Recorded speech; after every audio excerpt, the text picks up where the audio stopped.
நேயர்கள் அனைவரையும் ஜெயா பிளஸ் தொலைக்காட்சியினுடைய ஏன் என்ற கேள்வி இந்நிகழ்ச்சியில் துறை சார்ந்த ஆளுமைகளுடைய எண்ண ஓட்டங்களை இன்றைய தலைப்பில் ஒரு தொடர் தலைப்பாக நாம் எடுத்திருக்கிறோம்.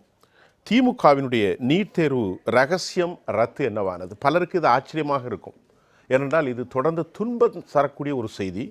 விளம்பர அரசினுடைய பொய் வாக்குறுதியால் தமிழ்நாட்டில் இதுவரை 21 பேர் பலியாகி இருக்கிறார்கள். இந்த மாதம் மட்டும் கடந்த 2 மாதங்களில் 5க்கும் மேற்பட்டவர்கள். இப்படியே தொடர்ந்து பலி எண்ணிக்கை கூடிக்கொண்டிருக்கிறது. இதில் 2 விஷயம் நாம் பேசணும். திமுக கொடுத்த வாக்குறுதி என்பது மனசாட்சியை அடிப்படையாக வைத்தால் நீட்டை தவிர எல்லா விவகாரமும் நாங்கள் இந்த 505 + 15 ஆக 505 பார்த்தாலும் கூட அனைத்து வாக்குறுதிகளும் நிறைவேற்றப்படாத ஒரு சூழ்நிலையை நாம் பார்க்கிறோம். இது மக்களுக்கு இழைக்கப்படுகிற ஒரு மாபெரும் அநீதி. அது மட்டுமல்லாமல் ஒரு அரசு வந்தால் தங்களுக்கு இதெல்லாம் நடக்கும் என்று இளம் தலைமுறைகள் நம்பினார்கள். ஆனால் 4 ஆண்டுகள் முடிந்த பிறகும் இவற்றுக்கான தீர்வு இல்லை. இன்றைக்கு ரைட் இன்ஃபர்மேஷன் ஆக்டில் நாங்கள் உள்ளே போய் பார்த்தா இன்று 121 பேர் இந்திய அளவில் இறந்திருக்கிறார்கள். குறிப்பாக ராஜஸ்தானில் மட்டும் 14 பேர் ஒரே மாதத்தில் தொடர்ந்து மரண விகிதங்கள் அதிகரிக்கின்றது. இதெல்லாம் நீங்கள் போய் செக் பண்ணிக்கிடுங்க. போகிற போக்கில் ஜெயா ப்ளஸ் எப்போதும் உங்களுக்கு பேசாது. ஆக இங்கே 2 விஷயம் பேச போகிறோம். மாநில அரசு கொடுக்கக்கூடிய விவகாரம், அதே மாதிரி ஆகஸ்ட் 24 உச்சநீதிமன்றம் கொடுத்த இந்த லீக்கேஜ் விஷயமான நடவடிக்கைகள், அவருடைய வார்த்தைகள், இறுதி தீர்ப்பு என்ன? சட்டமும் அரசும் மக்களுக்கானது. ஆனால் மக்கள் இறந்து கொண்டே இருக்கிறார்களே, 125 பேர் இறந்து போய்விட்டார்களே. இதற்கான தீர்ப்பும் இறுதியான வடிவமும் வடிகாலும் எதுவாக இருக்கும்? பேசுவோம். நம்மோடு பேசுவதற்கு கல்வியாளர் மரியாதைக்குரிய ப்ரொஃபஸர் டாக்டர் சோமசுந்தரம் அவர்கள் எம்மோடு இணைகிறார். அவர்களை நான் வரவேற்பதில் மிக்க மகிழ்ச்சி. சார் வாங்க சார். வணக்கம் சார். கல்வியாளர், அரசியல் விமர்சகர், பலநோக்கு சிந்தனை கொண்ட மரியாதைக்குரிய ஐயா தேவப்பிரியா. வணக்கம். நம்முடைய வழக்கறிஞர் திரு பாண்டியன் ஐயா. வணக்கம். இணைப்பில் அரசியல் விமர்சகராக நண்பர் ரமேஷ் சேதுராமன் அவர்களை. ரமேஷ் சேதுராமன் வணக்கம். ரமேஷ் சார், இப்போ இது தொடர்கதை ஆயிட்டு சார். நீங்கள் எப்படி பார்க்குறீங்க? உங்கள் கருத்தை வைங்க சார். இல்லை, இது திராவிட மாடல் அரசா இல்லைன்னா ஒரு போலி மாடல் அரசா அப்படிங்கிறது ஒரு மிகப்பெரிய கேள்வி. பல விஷயங்களை நம்ம கவனத்துல பொதுவா எடுத்துக்கணும். இந்த அரசு, திமுக அரசு எப்போ ஆட்சிக்கு வர வேண்டும் என்று எத்தனிக்கிறார்களோ, எதிர்கட்சியாக இருக்கிறார்களோ, அப்போதெல்லாம் பல விஷயங்களை தொடர்ந்து பேசிக்கொண்டே இருப்பார்கள்ங்கிறத நம்ம பார்க்கணும். அதுல ஒரு உதாரணம் பாத்தீங்கன்னா, அந்த டாஸ்மாக் விஷயம் இருக்கு இல்லையா? எப்படி என்றால், வீட்டு வாசல்ல பதாகைகளை ஏந்தி கொண்டு டாஸ்மாக்கை மூடு, தமிழ்நாட்டில் விதவைகள் அதிகம், இந்த மாதிரி ஆரம்பித்து ஒவ்வொரு விஷயத்திலையும் என்னவோ அப்படியே கரிசனத்தோடு பேசுவாங்க. அப்புறம் மக்களை எதிர்த்து கேள்வி கேட்பாங்க. எப்படி கேள்வி கேட்பாங்கன்னு பாத்தீங்கன்னா, என்ன இது டாஸ்மாக் மூடுன்றீங்க, ஆனா இன்னைக்கு டாஸ்மாக் இதுக்கு இதை லிக்கரை சப்ளை பண்றது அதிகம் யாருன்னு பார்த்தா திமுக இதுல இருக்கக்கூடியவங்க தான், அவங்க தான் நடத்துற ஆலைகள் தானே அப்படின்னு ஒரு கேள்வி இருந்தவன் டக்குன்னு ஒரு வேற மாதிரியான ஒரு பதில சொல்லுவாங்க. நாங்கள் ஆட்சிக்கு வந்தா அதை மூடிடுறோம், இப்போ இது இப்போ தடை ஒண்ணும் இல்லையே, அதனால நாங்க இதுக்கு மூடணும் அப்படிங்கிற மாதிரியான ஒரு குரு. இந்த மாதிரியாக ஒவ்வொரு விஷயத்தையும் செய்து கொண்டிருப்பாரு. இதே போலதான் நீட்டு விவகாரமும். நீட்டு விவகாரத்துல என்ன சொன்னாங்க? நீட்டு விவகாரத்துல அநீதி இழைக்கப்பட்டது, அப்புறம் எத்தனையோ பிள்ளைகள் இறந்தார்கள் ஆரம்பிச்சு, அனிதாங்கிற ஒரு பாவப்பட்ட பெண், அவ பாவம் அவ தைரியத்தோட ஒரு இதுல சாகத்துக்கு முன்னாடி சொல்லியிருக்கா, நான் அக்ரிகல்ச்சர் கூட படிப்பேன்னு சொல்லிட்டு பண்ணவரை கடைசியில அவள் இறந்த போது இந்த காரணத்துக்காகத்தான் இறந்தாங்கிற மாதிரியான ஒரு இதை பூசி அதன் மூலமாக தங்கள் வாக்கு அறுவடையை செய்வதற்கான ஒரு கேவலமான அரசியல் செய்யப்பட்டதுங்கிறத நம்ம பார்க்கணும். அடுத்த விஷயம், சரி, அதுல இருந்து சொல்லும் போது இங்கே எடப்பாடி அவர்களது அரசு, அதிமுக அரசு மக்களுக்கு அநீதி இழைத்து விட்டது, மாணாக்கர்களுக்கு அநீதி இழைத்து விட்டது, இப்படி எல்லாம் பல விஷயங்கள் சொல்லப்பட்டது. ஆனா இவங்க என்ன சொன்னாங்க, வெக்கம், மானம், சூடு, சொரணை அதெல்லாம் கிடையாது, அதெல்லாம் இருந்துட்டா உடனே வந்து பண்ணிருப்பாங்க, நாங்க வந்தா முதல் கையெழுத்த முதல் வருஷத்துல உடனே வந்து அதை கூப்பிடுவோம்னு சொன்னாங்க. 5வது முறையாக மாணவர்கள் இங்க நீட்டை வந்து தொடர்ந்து வந்து அப்பியர் ஆறாங்க. இவங்களால எதுவுமே செய்ய முடியலைங்கிறது தான் ஒரு நிதர்சனமான உண்மை. எவ்வளவோ விஷயம் பண்ணாங்களே, இப்ப அந்த மாதிரி பண்ணிருக்க வேண்டியது தானே. ஏதோ எதை எடுத்தாலும் கவர்னரை எதிர்த்து பண்றோம், இஷ்டம் போல நடந்து கொள்ளலாம்னு சொன்ன விஷயம். ஆனா உண்மையிலேயே என்ன, கோர்ட்டோட டைரக்ஷன்ல தான் நீட் வந்து தேசிய அளவுல வந்து இம்ப்ளிமெண்ட் செய்யப்பட்டதுங்கிறத நம்ம பார்க்கலாம். இது முதல்ல வரத்துக்கே யாரு காரணம்? காங்கிரஸ் ஆட்சி காலத்துல திமுக கூட்டணியில் இருந்த அந்த யுபிஏ ஆட்சி காலத்தில் இது வந்து முதல் முறையாக நடைமுறைப்படுத்தப்பட்டதுங்கிறது யாரும் மறுக்க முடியாத ஒரு விஷயம். ஒண்ணு. 2வது முக்கியமான விஷயம், தமிழ்நாட்டுல அரசு கல்லூரிகளை விட்டுவிட்டு தனியார் மருத்துவக் கல்லூரிகள்ல பெரும்பான்மையானவை யாருக்கு சொந்தமானதாக இருக்கின்றனங்கிறதும் மிகப்பெரிய கேள்வி. இதையெல்லாம் வைத்து நம்ம பார்க்கும்போது நமக்கே தெரியும் எதனால இவங்க நீட்டை எடுத்தாங்க. 3வது, இதுல வந்து மாணாக்கர்கள் தொடர்ந்து ஏமாற்றப்பட்டிருக்கிறார்கள், ஏமாற்றப்பட்டு கொண்டிருக்கிறார்கள். இதே மாதிரியான ஒரு ஏமாற்று வேலையை அடுத்த முறையும் செய்யலாம்னு நினைக்கிறாங்க. அதை செய்ய முடியாதுங்கிற பட்சத்துல அவங்க என்னன்னா மற்ற அடுத்த எமோஷனல் விஷயங்கள்ல மக்களின் இதை வந்து திசை திருப்பி அதன் மூலமாக அந்த கோவத்தை வந்து மக்களுடைய கோவத்தை எல்லாம் வந்து திசை திருப்பி அடுத்த தேர்தலையும் வெற்றி பெறணுங்கிற ஒரு வெறியோட இருக்காங்க அப்படிங்கறத நம்ம பார்க்கலாம். இதுல இன்னொரு விஷயம் இருக்கு. இதுல மாணாக்கர்களை ஏமாத்திட்டாங்க. ஐயா வீட்டெல்லாம் விட்டுடுவோம், டாக்டர் ஆயிட்டாங்க, டாக்டருக்கு வேலைக்கு போகணும் அப்படின்னு இருக்கக்கூடிய டாக்டர்களுடைய நிலவரம் என்னங்கிறத பார்ப்போம். அதாவது இன்னைக்கு 1.5 லட்சம் தமிழ்நாட்டை பொறுத்தவரை 1.5 லட்சம், இது என்னோட நம்பர் சரியா இருக்கும்னு நினைக்கிறேன், ஐயா அவர்கள் தெளிவுபடுத்தலாம். சொல்லுங்க. 1.5 லட்சம் டாக்டர்கள் ரிஜிஸ்டர்டு பிராக்டிஷனர்ஸ் தமிழ்நாட்டுல இருக்காங்க. ஆனா அரசுடைய மருத்துவமனைகள் மொத்தமா இன்னைக்கு இருக்கிறது பாத்தீங்கன்னா 19,000 டாக்டர்கள் மட்டும்தான் இருக்காங்க. ஆனா பேஷண்ட்கள் எண்ணிக்கை கூடிக்கொண்டே போகுது.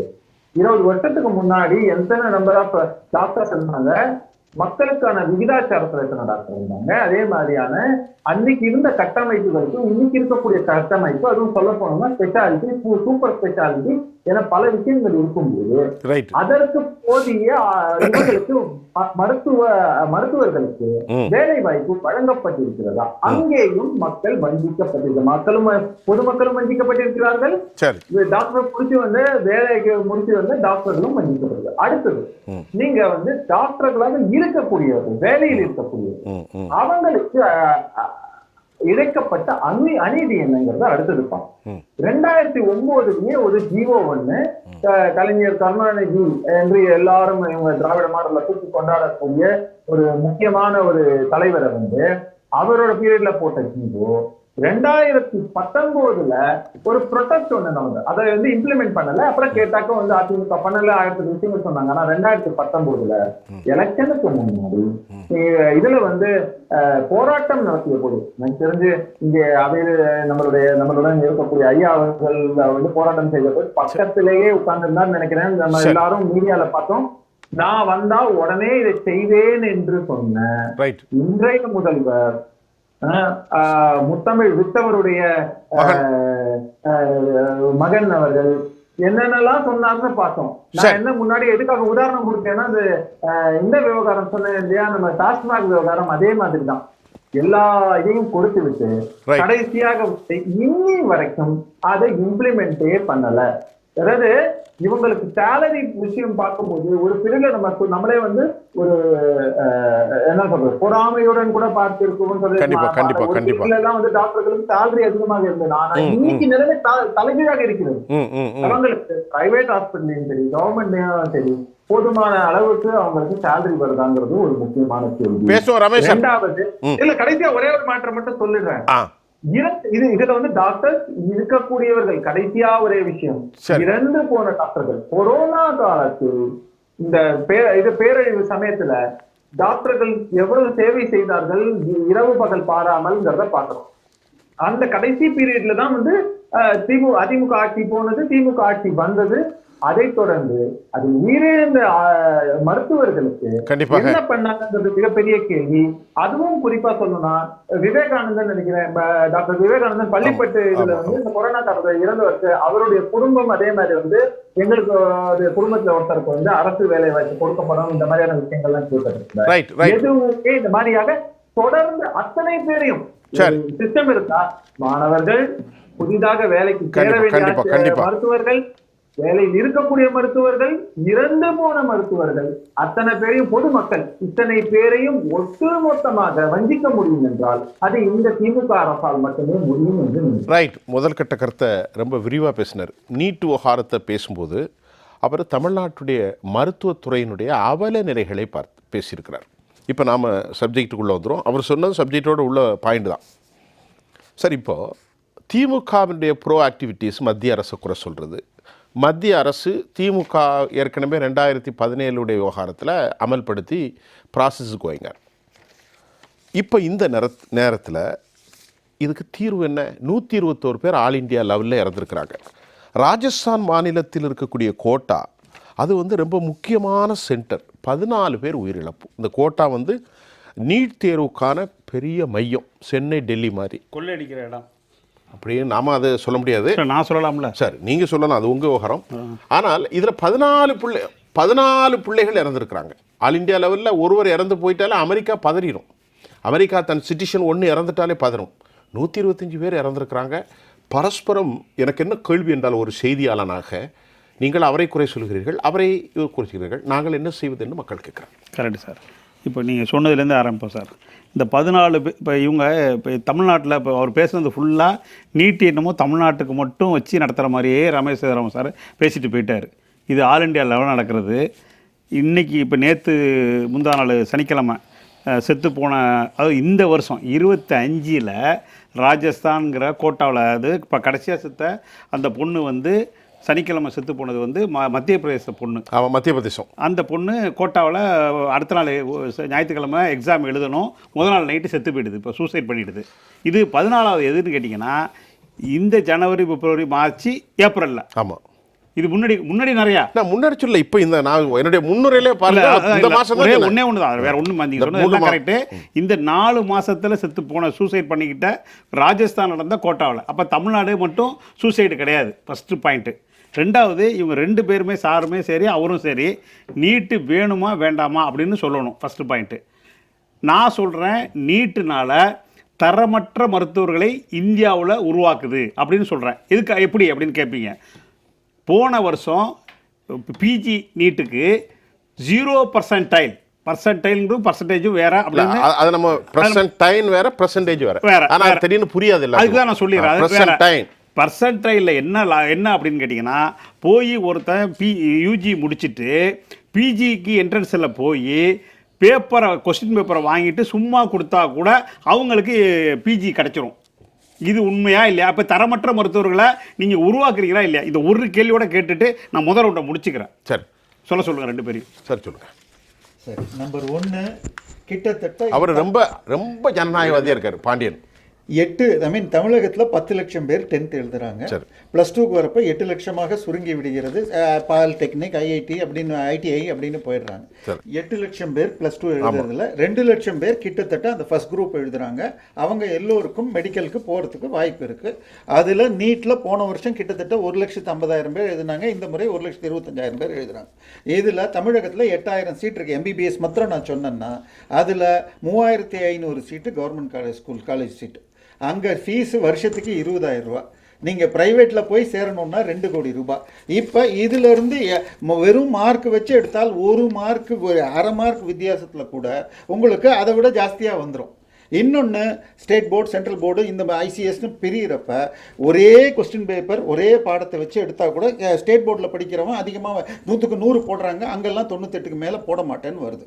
ஸோ அதனால காமனைஸ் பண்ணுறதுக்கு வருது. அடுத்த அட்வான்டேஜ், இங்கே இந்த 3,500 சீட்டை தாண்டி ஆல் இண்டியாவில் இருக்கிற இது 15% கோட்டா, அதில் உங்களுக்கு இன்னொரு 10,000 சீட்டு ஒரு நடுத்தர ஏழை மாணவனுக்கு கிடைக்கிது. இதெல்லாம் முன்ன நீட் இல்லைன்னா கிடையாது. இன்னொன்று, தமிழகத்தில் இருக்கிற அத்தனை இன்ஜினியரிங் காலேஜுக்கும் போங்க, நீங்கள் டாப் காலேஜ் அதில் போனீங்கன்னா 70% பேர் தமிழர் அல்லாத மாணவர்கள் படிக்கிறார்கள்.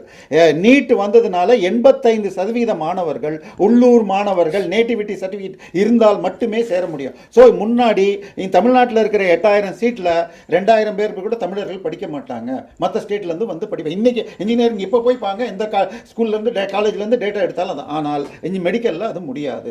ஸோ இது தமிழக மாணவர்களுக்கு நல்லது.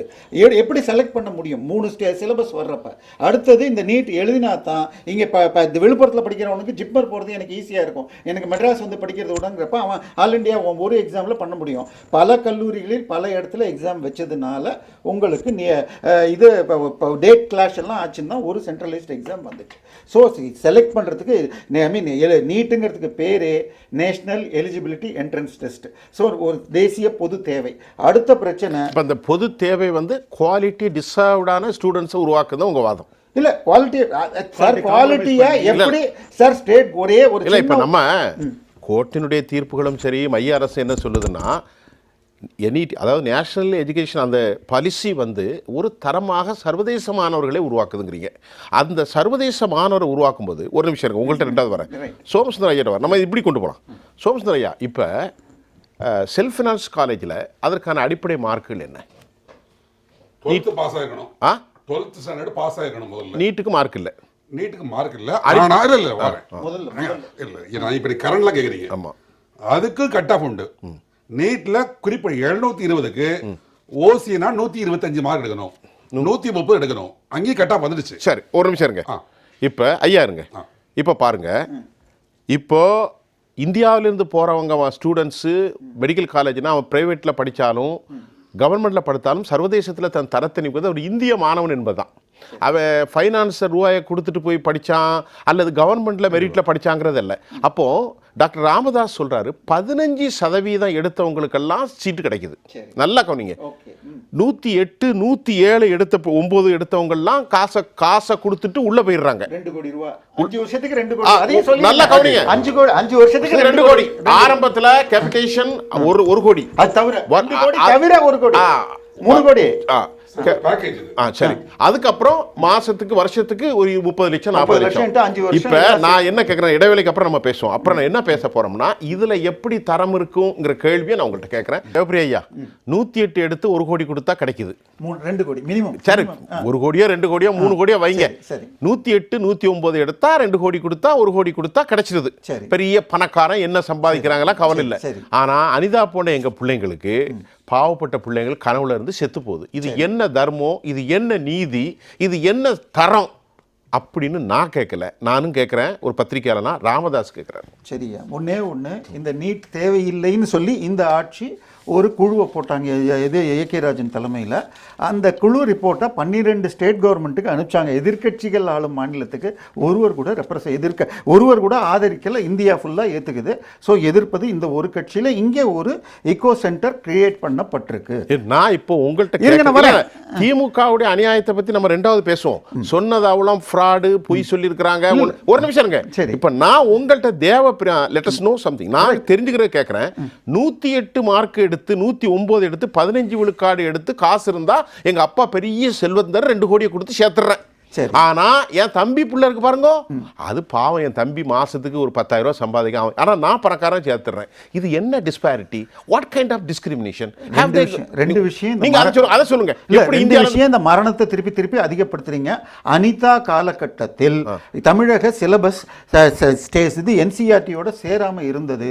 அதற்கு பிறகு இபிஎஸ் ஆட்சியில் சிலபஸ் மாற்றப்பட்டு இப்ப +1 +2 சேர்த்து எந்த ஒரு கவர்மெண்ட் ஸ்டூடெண்ட்டும் படிக்க முடியுது.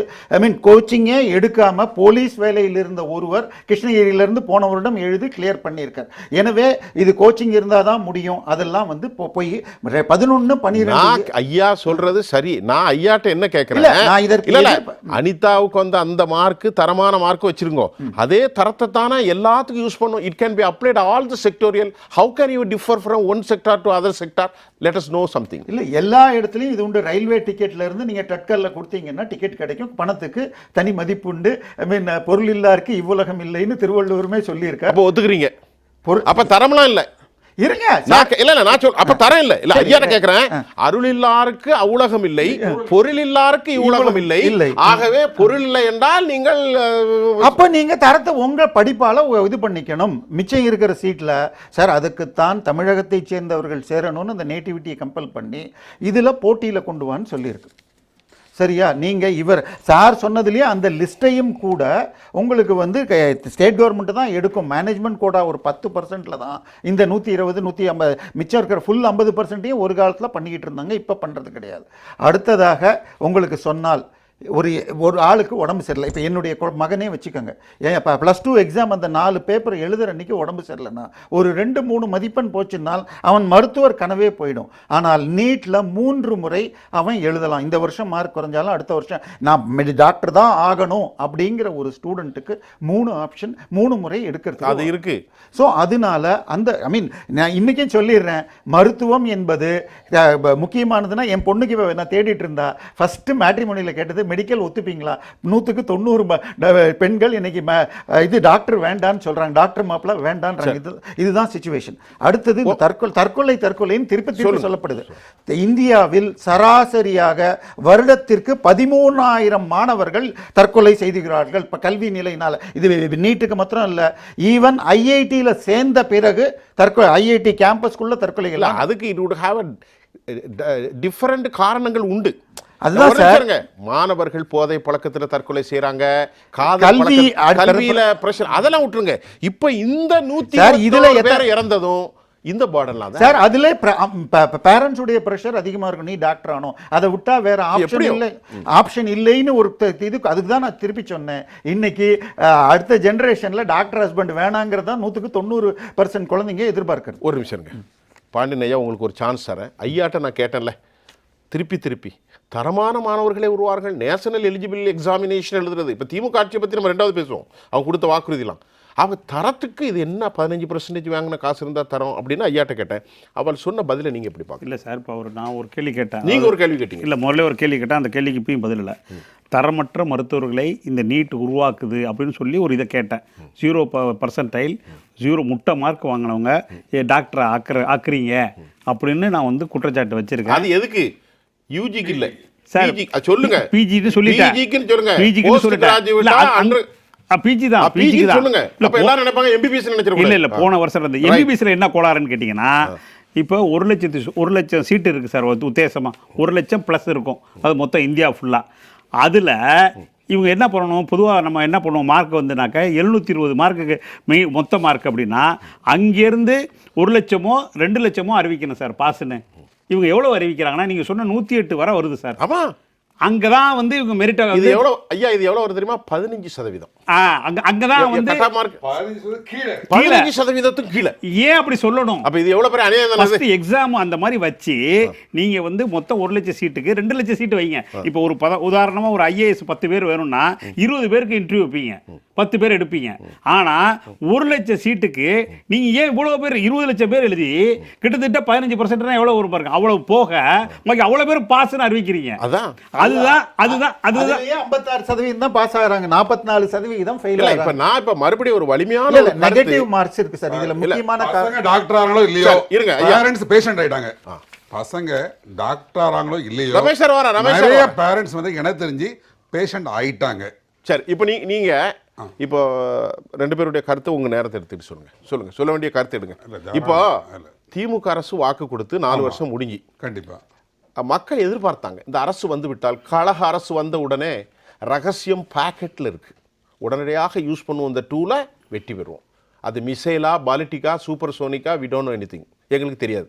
அப்போ எல்லாரும் நம்புறாங்க, ஐயோ கழக ஆட்சி வந்து விட்டால் எங்களுக்கு விடிவிட்டு போய் எங்கள் பிள்ளையெல்லாம் டாக்டர் ஆயிருமே, எங்களுக்கு மட்டும் தான் அந்த ரகசியம் தெரியும் சொன்னாங்க. அப்போ அந்த ரகசியம் 4 வருஷம் ஆச்சு. இப்போ நம்ம 2 பேரையும் கேட்போம், மத்திய அரசையும் கேட்டுக்கிட்டு இருக்கோம், மாநில அரசையும் கேட்கும். 5வது ஒரு கையெழுத்து இருந்தாலும் சரி சார், சொல்லுங்க, 1 கோடி கையெழுத்து இருந்தாலும் சரி, நீட்டு தவிர்க்க முடியாது, தடுக்க முடியாது. சரி, அதில் மாட்டுக்கிறது எனக்கு. சரி சார், நீட்டு தேர்வுங்கிறது உத்தியோகத்திற்கான தேர்வு இல்லை, சரி, உடல் காக்கும் மருத்துவர்களுக்கான தேர்வு, தகுதி தேர்வு. சரி, ஆல் இண்டியா கோட்டா நடத்தி தான் ஆகணும்.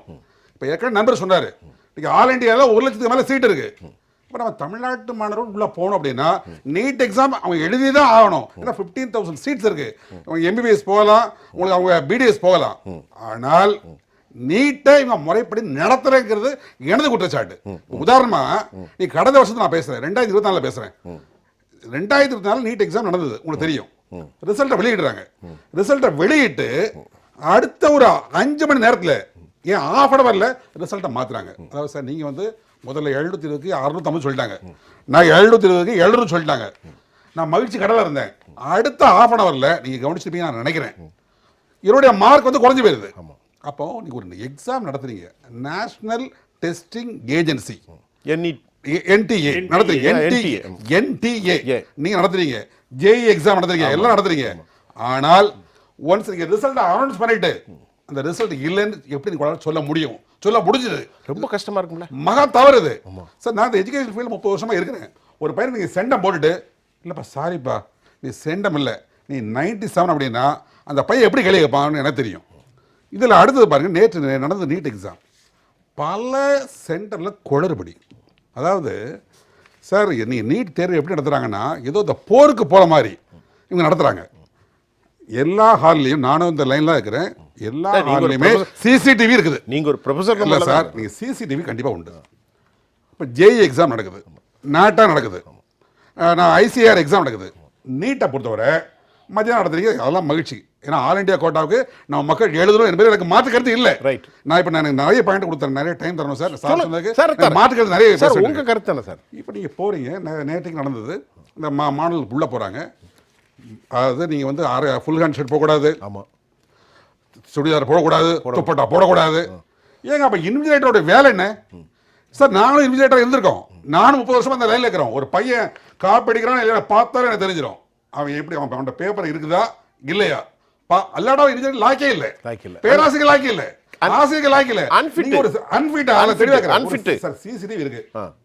ஒரு உங்களுக்கு தெரியும், ஒரு ஹாலில் எப்படின்னா 200 பேருக்கு ஒரு டீச்சர் கிடையாது, தெளிவாக சொல்றேன்.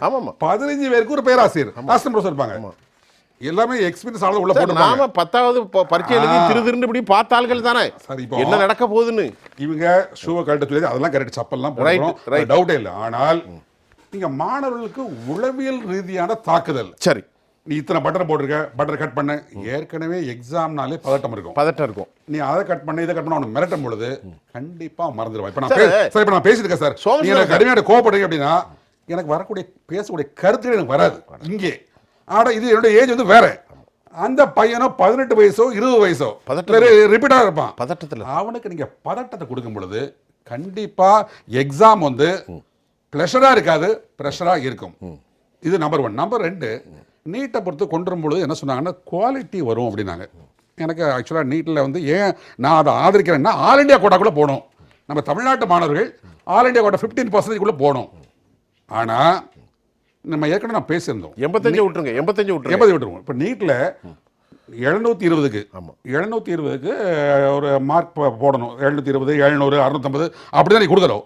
வெறும் 105 எடுத்த மாணவர்கள், 109 எடுத்த மாணவர்கள் மேனேஜ்மெண்ட் கோட்டால போக முடியுமான்னு கேட்டீங்கன்னா முடியும்ல, அதை மாட்டுக்கிறதே இல்லை. அதான் கேட்கறேன், அது அப்ப எப்படி தரத்தை கொடுக்குது அதுதான் கேட்கறேன் சார். இப்ப இந்தியாவில் ஐயா 44 எஜுகேஷன் போர்டு இருக்கு, சிபிஎஸ்சி இருக்கு, எனக்கு நண்பர் பேசணும், சிபிஎஸ்சி இருக்கு, ஐசிஎஸ்சி இருக்கு, ஐஜிசிஎஸ் இருக்கு, தமிழ்நாடு போர்டும் சிறப்பா இருக்கு, எனக்கு அதில் மாட்டுக்கிறது இல்லை.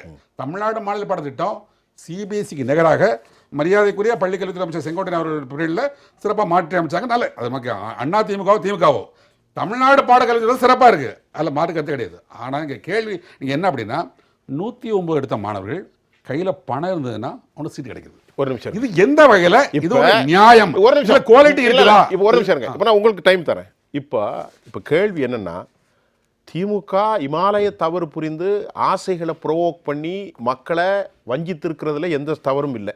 அது ஓப்பனாக தெரியக்கூடிய ஒரு அநியாயம். இது மட்டும் இல்லை, எல்லா விஷயத்துலையும். இப்போ சோமசுந்தரம் கேட்குறதுல தரம் வந்துடும், நீதிமன்றமும் தரம் வந்துடும், காசு அந்த கேள்விக்கு மட்டும் பதில் சொல்லுங்க. இல்ல தரம் வந்துரும்னா எப்படி தரம் வரும்? தேர்ந்தெடுக்கப்படுவதில் டிரான்ஸ்பரன்சி வேணும். வெவ்வேறு ஸ்டேட் போர்டுகள் பல போர்டுகள் இருக்கிறப்ப ஈக்குவலைசிங்காகத்தான் எக்ஸாம் வைக்கப்படுது. அதில் பாஸ் பண்ணவன் இன்னொன்று நெகட்டிவ் மார்க்ஸ் உண்டு சார். உங்களுக்கு கரெக்டான ஆன்சர் தெரிஞ்சாலும் தப்பா போட்டேன்னா குறைஞ்சு போயிடுது. அவன் 119 வாங்கியிருந்தா கூட அவனுக்கு தெரிஞ்சது கூட தப்பா போட்டு ஏபிசிடி தப்பா போட்டிருந்தா கூட குறையும். அதனால 150 எப்படினாலும் அதை பத்தி அது ஃபில்டர் பண்ணி எடுக்கும்போது கொடுக்கப்பட்ட நேரத்தில் வேகமா முடிக்கிறதுனால இந்த பிரச்சனைகள் உண்டு. இது அடுத்தது ட்ரெஸ் கோட் எல்லாம் பத்தி சார் சொன்னார். சார் என்னுடைய மகள் 10வது படிக்கிறப்பவே என்னென்ன ட்ரெஸ் போட்டு வரணும், எடுத்துட்டு போற பர்ஸ் கூட டிரான்ஸ்பரண்ட் பர்ஸா இருக்கணும்னு ரூல்ஸ் அப்பவே சொல்லியிருக்காங்க. இது எல்லாம் அந்த நீட் அப்ளிகேஷன் கொடுக்கறப்பயே இந்த ரூல் சொல்லப்படும். நமது வரணும். நீங்க மூக்குத்தி போடக்கூடாது, வளையல் போடக்கூடாது, பூனல கழட்டணும். இதுங்கிறது கடும் கண்டனத்துக்கு இல்ல சார், நான் சொல்றது இல்ல அது மிகைகள் சில பேர் பண்றதை விட்டுருங்க. ஆனால்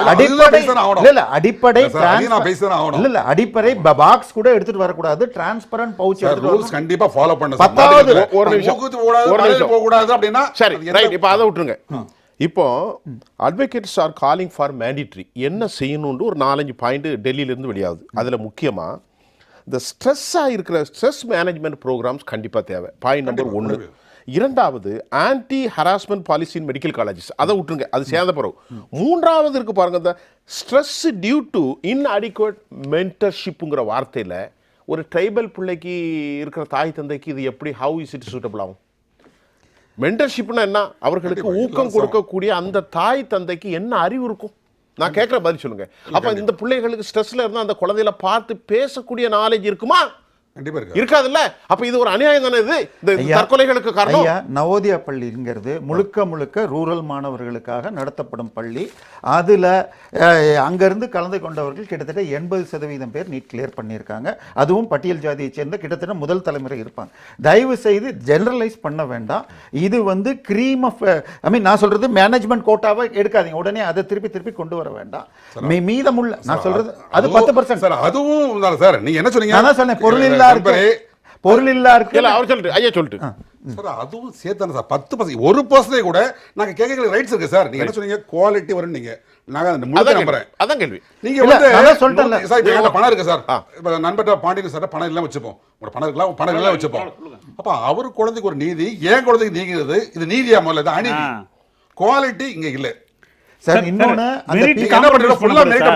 கண்டிப்பாக வரவேற்கணும். அதுல மாற்று கருத்தே இல்ல சார். ஆனா 109 எடுத்தவங்களுக்கு 92 எடுத்தவங்களுக்கு பணம் இருந்தால் 108 எடுத்தவங்களுக்கு அது ஒரு கேட்டகரி பொறுத்து மாறுபடும். நீங்க சொன்னது 15க்கு கீழே வருதா சார்? மொத்தம் 720 மார்க் சார். ஆமா, அதுல 100 கீழே போனீங்கன்னா கிட்டத்தட்ட 15% கீழே போயிருது. நீங்க சிபிஎஸ்சில 100க்கு பாஸ் மார்க் எவ்வளவுனா 33, ஸ்டேட் போர்டுல 100க்கு பாஸ் மார்க் 35.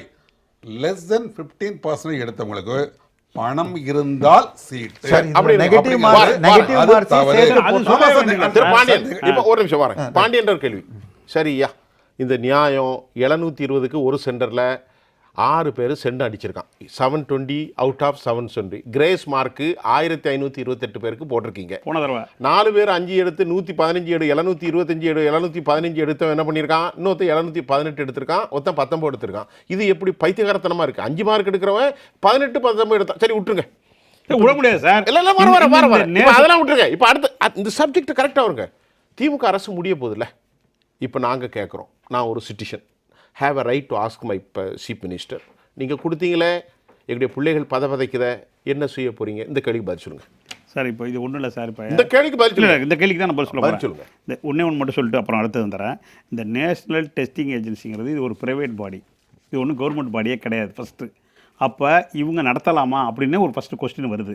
ஆனால் இதை வச்சுக்கிட்டு தான் இவங்க இவ்வளோ மெரிட்டை பற்றி பேசுகிறாங்க. இந்த மெரிட்டு காம்ப்ரமைஸ் பண்ணி அதில் ஒரு கேவலமான அயோக்கியத்தனமான ஒரு டெஸ்ட்டு தான் இது நடந்துகிட்டு இருக்கு. இதுக்கு தான் இவ்வளோ பிரச்சனை. அப்படி சொல்ல முடியாது. அயோக்கியத்தனம்னு சொல்ல சந்தேகமே இல்லை சார். நீதிமன்றத்துடைய வழிகாட்டு இல்லை சார். இந்த நீங்கள் சொல்கிறீங்களே 85% பற்றி சார் பேசக்கூடாதுன்றாங்களே. 85%ங்கிறது எங்கள் மாநிலத்து எங்கள் சொத்து சார். எங்கள் வீட்டில் நாங்கள் டெவலப் பண்ணி வச்சிருக்கிற சொத்து. இதுக்கு நீங்கள் ஏன் டெஸ்ட் நடத்துறீங்கிறதா எங்கள் கேள்வி, முதல் கேள்வியே. இந்த 85% கொஸ்டின் நீங்கள் நடத்தாதீங்க. ஏன் நடத்தாதீங்கன்னா விஷயம் இப்போ இதெல்லாம் இருக்கட்டு. அவங்க தப்பு பண்ணி இருக்கிறாங்க. It has a lot of the discrimination disparity to be appear. அதை விட்டுருங்க. அப்ப நீங்க எந்த அரசியல் ஒரு விஷயம் அரசியல் ரீதியான கேள்வி கேட்பல. இல்ல கேளுங்க, நானே பதில் சொல்றேன். we will come to the point where we eradicate all kind of barrier. சரி. யார் சொன்னா? Who made it a statement? DMK government சொல்லிச்சு நாங்க பவருக்கு வந்தா எல்லாம் அழிச்சிருவோம். have a right, எங்கள்கிட்ட சீக்ரெட் இருக்கு to be put up there. ஒரு கையெழுத்து. அப்ப நான் கேக்குறேன், சொல்லுங்க. இப்ப லைட் டார்ச் லைட் எடுத்தா பவர் வரும். எங்களுக்கு அந்த ரகசியம் இருக்கு சார். அப்ப இப்ப நீங்க பாண்டியன், நீங்க ஒரு லாயர். இல்ல எந்த இடத்துலயும் நான் இது ஐயாட்ட கேக்குறேன், எப்படி நீங்க அந்த ரகசியத்தை சொன்னீங்க? திமுகவுக்கு நான் முட்டு கொடுக்கறதுக்காக இங்க வரல. First point. ரெண்டாவது பாயிண்ட், அவங்க சொன்னது என்ன அடிப்படையிலனா தமிழ்நாடு மட்டும்தான் இந்த விஷயத்துல ரொம்ப தெளிவா ஏத்துக்கிட்டு இருக்கிற விஷயம். நீட்டை பொறுத்தவரை சார் சொன்னது கரெக்ட். எல்லா ஸ்டேட்லயும் இதை ஒத்துக்கிட்டு காங்கிரஸ் மற்ற விஷயம் எல்லாத்துலயும் ஒத்துக்கிட்டு நடந்துகிட்டு இருக்கு. நம்ம ஏன் எதுக்குறோம் அப்படின்னா, எம்ஜிஆர் காலத்தில் நுழைவுத் தேர்வு வந்தப்பே நம்ம நுழைவுத் தேர்வை எதிர்த்து கடுமையாக நம்ம வந்து இந்த விஷயத்தை எதிர்த்து தான் பண்ணோம். ஏன்னா எஜுகேஷனில் எந்த அடிப்படையிலையும் தமிழ்நாடு வந்து எல்லா ஸ்டேட்டோடையும் நம்பர் 1ல் போயிட்டு இருக்கு. எல்லா இடத்துலையும், ஒரு இண்டெக்ஸ் மட்டும் கிடையாது, எல்லா இண்டெக்ஸ்லையும். அப்படி இருக்கும் பட்சத்தில் நம்ம தான் ரோல் மாடல். இதைத்தான் நீங்கள் இந்தியாவுக்கு கொண்டு போகணுமே ஒழிய, இந்தியாவில் மற்ற ஸ்டேட்டுக்கு கொண்டு போகணுமே ஒழிய, மற்ற ஸ்டேட்டை வச்சுக்கிட்டு நீங்கள் வந்து ஆல் இண்டியா லெவலில் ஒன்றா நடத்தணுங்கிறது ஃபஸ்ட்டு நல்லது இல்லை. ஒன்று, அவங்க சொன்னது 24ல் இந்தியா கூட்டணி வந்துடும் அப்படிங்கிற அடிப்படையில் தான் இதை வந்து சரியாக வச்சாங்க. அது யதார்த்தமாக வந்து சீட்டு பிஜேபிக்கு குறைஞ்சதே ஒழிய அதனால தான் சொன்னாங்களோ. ஆமா, அது என்னுடைய பார்வை. இல்ல சார், நான் ஒரு விமர்சகரா நான் பார்க்கறது இதான். அப்படி ஆமா, ஒரு யூகமா கொடுத்திருக்காங்க. இல்ல அப்ப ஐயாட்ட கேக்குறேன், யூகமா ஒரு நம்பிக்கை உள்ள அரசு மக்களுக்கு வாக்கு கொடுக்கலாமா? கொடுக்கலாம். எப்படி கொடுக்கலாம்? ஏன் கொடுக்க கூடாது? மக்கள் நம்புறானே. இப்ப நான் கேக்குறேன், ஒரு நிமிஷம் சார், ஒரு நிமிஷம் சார்.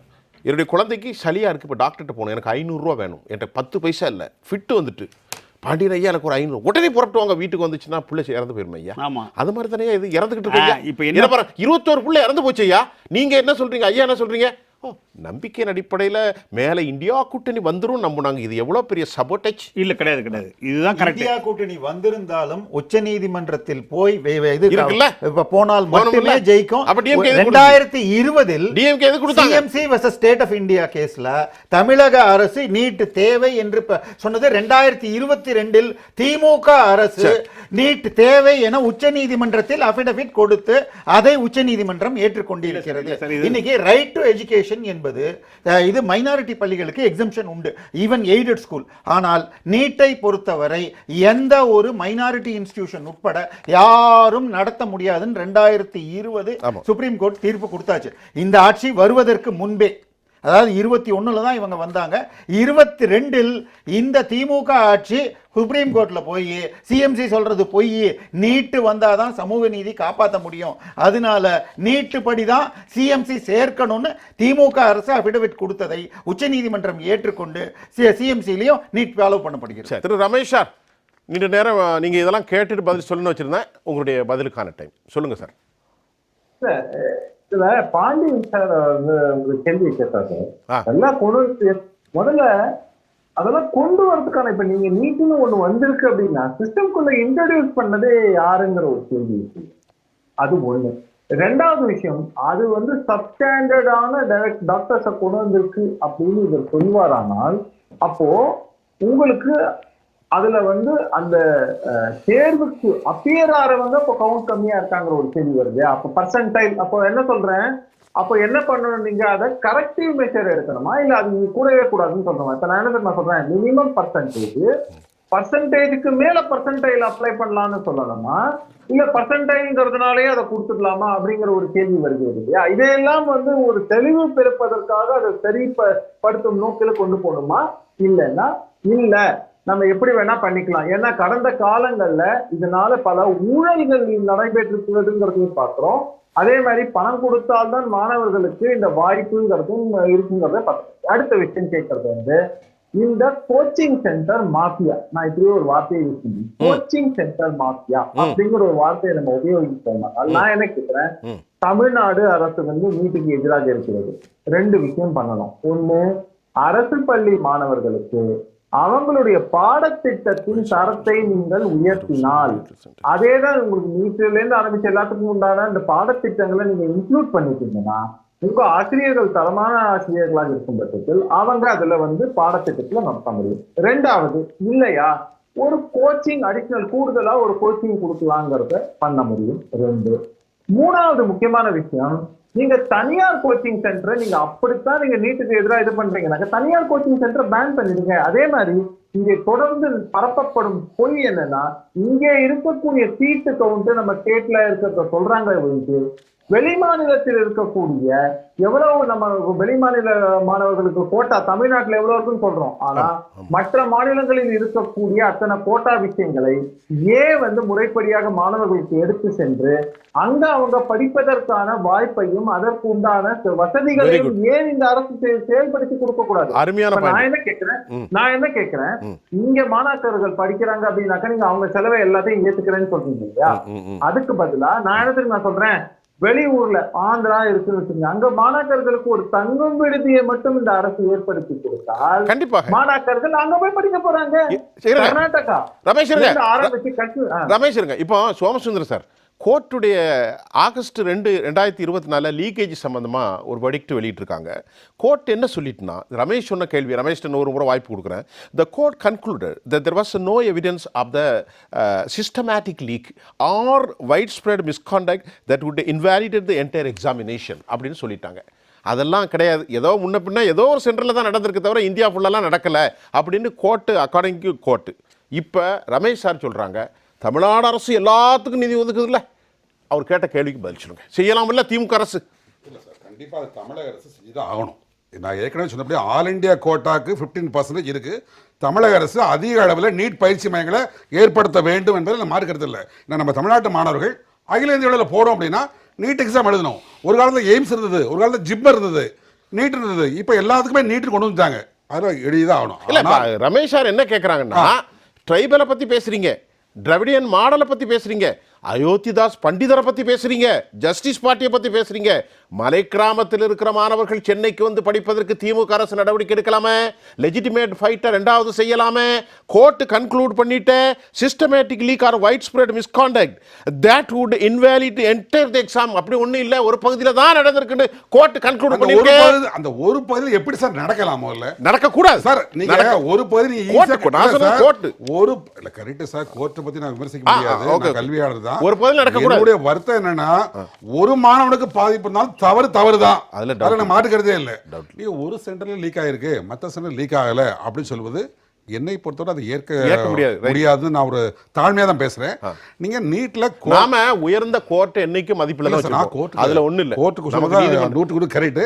பட் என்னுடைய தாழ்மையான கருத்து, ஒரு சென்டர்ல லீக் ஆனாலும் ஒரு பையனுக்கு லீக் ஆனாலும் தவறு தான். எனக்கு எல்லாருக்கும் நம்பிக்கை ஏற்படுத்தணும். இப்ப ரமேஷ் சார் கேட்டாங்க இல்லையா அந்த கேள்வி, தமிழ்நாடு அரசு என்ன செஞ்சிருக்குன்னு கேட்கல. தமிழக அரசு இன்னும் நடவடிக்கை எடுக்கணுங்கிறது எனக்கு மாட்டுக்கிறது இல்லை. ஐயா, நீட்டுக்கு அரசு பள்ளிகளில் இன்னும் நிறைய பயிற்சி மையங்கள் உருவாக்கணும். இன்னைக்கு நிறைய தனியார் பள்ளிகளில் பார்த்தீங்கன்னா நீட்டு ஜேஇ நீ உள்ள அட்மிஷன் போடுறதுக்கு முன்னாலே நீட்டுக்கும் ஜேஇக்கும் 4.5 லட்சம் ரூபா நீ ஃபீஸ் கட்டணும். நான் பள்ளிக்கூடத்து பேரை சொல்ல விரும்பல, சென்னையிலையும் சரி, கோயம்புத்தூர்லையும் சரி, மதுரையிலும் சரி, பல லட்சம் பணம் கொள்ளடிக்கப்படுது. நம்ம அதுக்குள்ள போக வேண்டாம். ஆனா அரசாங்கம் பயிற்சி மையங்களை நான் அதிகரிக்கணும்னு சொல்றேன். நான் அதிகரிக்கணும், ஏற்கனவே நடத்துறாங்க, இன்னும் அதிகரிக்கணும், இன்னும் நிறைய மெட்டீரியல்ஸ் கொடுக்கணும். தனியார் பள்ளியை விட சிறப்பா இன்னும் பண்ணா நான் மகிழ்ச்சியா இருக்கும். அதை யார் இல்ல பண்ணுனா யார் பண்ணலாம்? தமிழக தான் பண்ணணும். தமிழக பள்ளிக்கல்வி பண்ணணும். ஒரு நிமிஷம், 4 வருஷமே பண்ணல, ஏன் சென்ட்ரல் பண்ண கேட்கலாம்ல ரமேஷ் சார்? நான் தமிழ்நாடு சார் தமிழ்நாடு பண்ணணும்ங்கறத நான் ஆதரிக்கிறேன் சார். சென்ட்ரல் அவர் கோரிக்கையை ஆதரிக்கிறேன் சார். பண்ணணும் sir. Education is state subject sir. ஒரு நிமிஷம் சார், நீங்க என்ட்ரன்ஸ் கொண்டாறீங்க சார். இது சென்ட்ரல் நம்ம ஆல் இந்தியா கோட்ல போறோம் அப்படினா நீங்க வந்து நுழைவுத் தேர்வுக்கு நம்ம மாடல் ரெடி ஆகணும்னா யார் பண்ணணும்? தமிழ்நாட்டுல தான் அரசு பள்ளியில 12th படிக்கிற மாணவர்கள் அதிகம். ஆமா, இங்க தனியார் பள்ளி மாணவர்கள் நீங்க ஓரலா பாத்தீங்கன்னா நல்லா கொடிங்க. அரசு பள்ளியா தனியார் பள்ளியானா அரசு பள்ளியில் அதிகம், தனியார் பள்ளியில் படிக்கக்கூடிய மாணவர்கள் எண்ணிக்கை அதிகம். ஆனால் நம்ம 12ஆம் வகுப்பு நீங்கள் எடுத்தீங்கன்னா அரசு பள்ளியில் படிக்கக்கூடிய மாணவர்கள் எண்ணிக்கை அதிகம். அவங்க ஜேஇ கோச்சிங் போகணும், நீட் கோச்சிங் போகணும் அப்படின்னா அரசாங்கம் தான் அதற்கான நடவடிக்கைகளை ஏற்படுத்த வேண்டும். பண்ணிட்டு இருக்காங்க. இன்னும் நிறைய இடங்களில் கொண்டு வரணும், நிறைய மெட்டீரியல்ஸ் கொடுக்கணும், மாணவர்களுக்கு அந்த அவேர்னஸ் ப்ரோக்ராம் கொண்டு போகணும். நீட்டையும் தாண்டி பல கோர்சஸ் இருக்குன்னு பல நிகழ்ச்சிகள் அரசாங்கம் தான் பண்ணணும். அது மாநில அரசுடைய தலையாய கடமை. எனக்கு மாற்றுக்கிறதே இல்லை. இப்போ கோர்ட் ஒரு கடைசி ஒரு வார்த்தை சொல்லுது, August 24, the government has agreed to implemented this reform. இந்த வார்த்தையை நான் எப்படி பார்க்குறேன்னா, நாங்கள் ஒத்துக்கிட்டோம், ஒரு பகுதியில் தான் நடக்குது, அப்போ நீங்கள் பயிற்றுவீங்க மாணவர்களை, ப்ரிப்பேர் பண்ணுங்கன்னு மண்டேயில் ஒரு குட்டு கொட்டுது. யாருக்கு? திமுக அரசுக்கு. இது திமுக அரசுக்காக சொல்லப்பட்டதில்லை, பொதுவாக சொல்லப்பட்டது. சார் இந்த நீட்டில் ஒரு தவறை நான் சொல்லி தான் சார். சார் இந்த நீட்டில் ஏன் இவ்வளோ பெரிய தவறு நடக்கு அப்படின்னா, ஆல் இண்டியா ஃபுல்லாக ஒரே கொஸ்டின் பேப்பர், அதான் வெரி இம்பார்ட்டன்ட். ஜேஇல இந்த பிரச்சனை கிடையாது. ஜேஇ ஐஐடியில் ஏன் இல்லைன்னா ஒவ்வொரு சென்டர்லையும் வேற கொஸ்டின் பேப்பர். சிபிஎஸ்சிலே ஏமா ஸ்டேட் போர்ட்லேயே இப்போ சிபிஎஸ்சி 12th படிக்கிற மாணவர்கள் பார்த்தீங்க அப்படின்னா பிசிக்ஸ் நான் ஒரு கொஸ்டின் பேப்பர் எழுதுவேன், எக்ஸ் எழுதுவேன், சார் ஒய் எழுதுவார், சார் வந்து இசட் எழுதுவார். ஸ்டேட் போர்டில் ஒரே question paper, questions different order. ஆனால் நீட்டில் ஏன்னா இந்த பிசினஸ் கொண்டு வருவதற்காக தான் நான் சந்தேகப்படுறேன். ரைட், இந்த பிசினஸ் கொண்டு வருவதற்காக தான் இந்த எனக்கு சின்ன சந்தேகம் இருக்கு. ஆல் இந்தியா ஃபுல்லா ஒரு பேப்பர் கிட்டத்தட்ட 20 லட்சம் மாணவர்களும் ஒரே கொஸ்டின் பேப்பர். இதுதான் வெரி இம்பார்ட்டன்ட். இது எனக்கு மாற்று கருத்தே இல்ல. ஒரே கொஸ்டின் பேப்பர். ஒரு அன்னோவிங் தமிழ்நாடும் சரி, ஹரியானாவும் சரி, நாகாலாந்து மாநிலமும் சரி, எல்லாருமே ஒரே கொஸ்டின் பேப்பர். மேபி லாங்குவேஜ் வேணா டிஃபர் ஆகலாம். ஆனா ஈஸியா ஒரு இடத்துல லீக் ஆயிடுச்சுன்னா, கன்னியாகுமரி லீக் ஆயிடுச்சுன்னா காஷ்மீர்லயும் ஈஸியாக ஆன்சர் கொண்டு போயிடலாம். இது நமக்கு எல்லாம் தெரியும். இது என்டிஏ முற்றிலும் தடுக்க வேண்டும். நீங்க ஜேஇ அப்படி பண்ணல, கேட் எக்ஸாம் அப்படி பண்ணல, ஐசிஆர் எக்ஸாம் நீங்க பண்ணல. ஏன் நீட்ல மட்டும் எல்லா மாநிலங்களிலும் ஒரே கொஸ்டின் கொண்டு வரீங்க?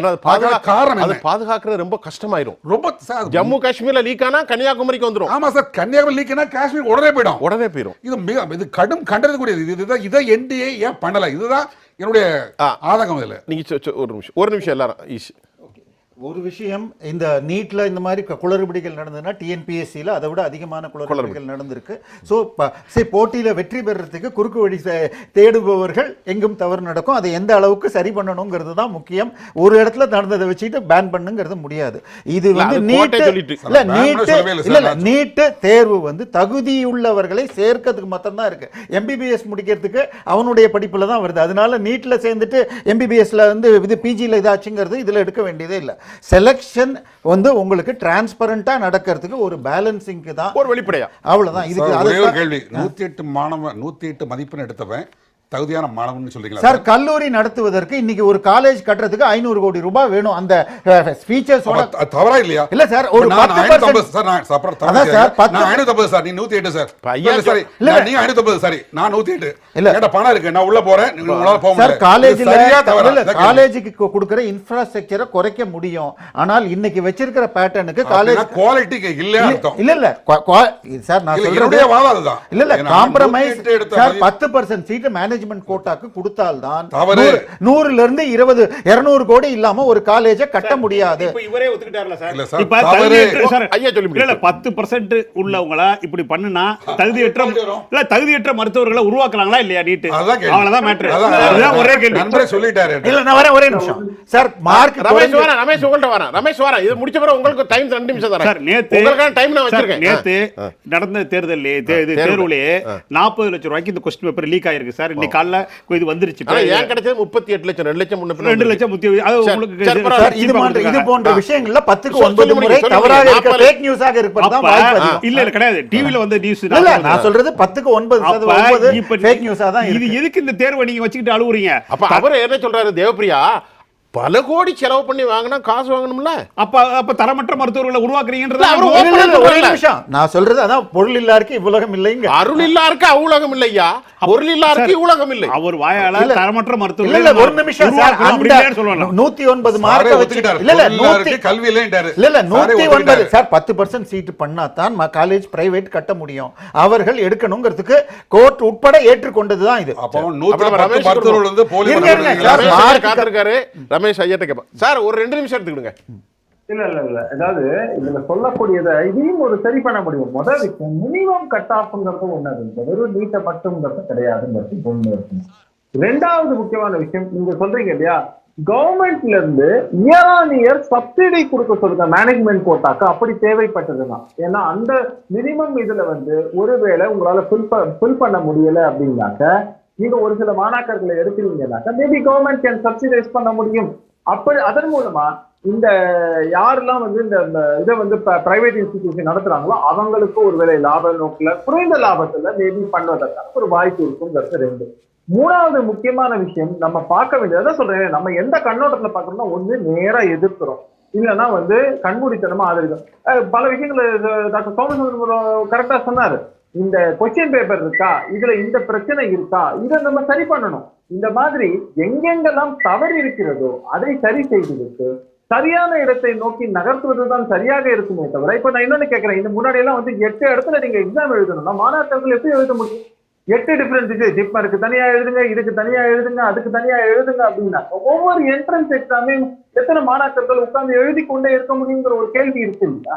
இதை எல்லாத்தையும் அவங்களுக்கு எவ்வளவு ஸ்ட்ரெஸ், நீங்க வந்து ஒரு படிக்கிறதுக்கே நம்ம ஸ்ட்ரெஸ்ன்னு சொல்றோம் அப்படின்னாக்கா, அதுக்கு மேல இந்த 10 எக்ஸாமுக்கும் தொடர்ந்து அவங்க ப்ரிப்பேர் பண்ணணும் அப்படின்னாக்கா அது என்ன மாதிரியான ஸ்ட்ரெஸ், அது பேரண்ட்டுக்கு எவ்வளவு மாதிரியான ஸ்ட்ரெஸ், இதுல வந்து நீங்க வந்து அடுத்த கட்டமாக அவங்களுக்கு அட்மிஷன்ல இருந்து ஆரம்பிச்சு இந்த மாதிரி ஒவ்வொன்றா நம்ம பார்த்து கொண்டே போகலாம். இது எல்லாத்தையுமே முறைப்படுத்த வேண்டும். உண்மையா சொல்லணும்னா நிச்சயமா ஒரு குழு அமைத்து இந்த மாதிரியாக இருக்கக்கூடிய எல்லா தவறுகளையும் நிச்சயமாக தீர விசாரித்து அதற்கான சரியான முன்னெடுப்புகளை நோக்கி செயல்படமே வழிய திரும்ப திரும்ப நம்ம இதை யாரை குறை சொல்வதுங்கிறத விட எது சரியான ஒரு அடுத்த கட்ட நடவடிக்கை முன்னெடுப்பாக இருக்கும் நோக்கி போனா தீர்வறையும். சார் ஒரே ஒரு வார்த்தை 10 செகண்ட் எடுத்துக்கோங்க. நீங்க நிறைய பேர் இப்ப அவர் சொன்ன பாயிண்ட் குறை சொல்லியே பேசாதீங்க, தீர்வு சொல்லுங்க.